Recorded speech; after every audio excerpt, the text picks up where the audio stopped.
সিঙ্গাপুরে আবারও মাথাচাড়া দিয়ে উঠেছে করোনা ভাইরাস। নতুন করে ছড়িয়ে পড়া কোভিড-19-এর এই ঢেউয়ে দক্ষিণ পূর্ব এশিয়ার এই দেশটিতে সপ্তাহখানেকের মধ্যে আক্রান্ত হয়েছেন প্রায় 26,000 মানুষ।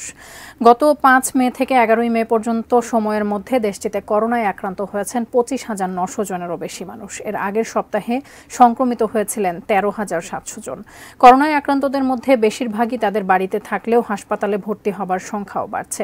এর আগের সপ্তাহে প্রতিদিন যেখানে হাসপাতালে ভর্তি হয়েছিলেন 181 জন, সেখানে এবারে তা বেড়ে দাঁড়িয়েছে 250-এ। যদিও তাদের মধ্যে আইসিইউতে ভর্তি হয়েছেন মাত্র 3 জন। গত সপ্তাহে এই সংখ্যা ছিল 2। পরিস্থিতি বিবেচনায় দেশটিতে সবাইকে মাস্ক পরার পরামর্শ দিয়েছেন সিঙ্গাপুরের স্বাস্থ্যমন্ত্রী ওং ইয়ে কোং। তিনি আশঙ্কা প্রকাশ করেছেন, আগামী 2 থেকে 4 সপ্তাহের মধ্যে সিঙ্গাপুরে করোনার সংক্রমণ সর্বোচ্চ পর্যায়ে পৌঁছতে পারে।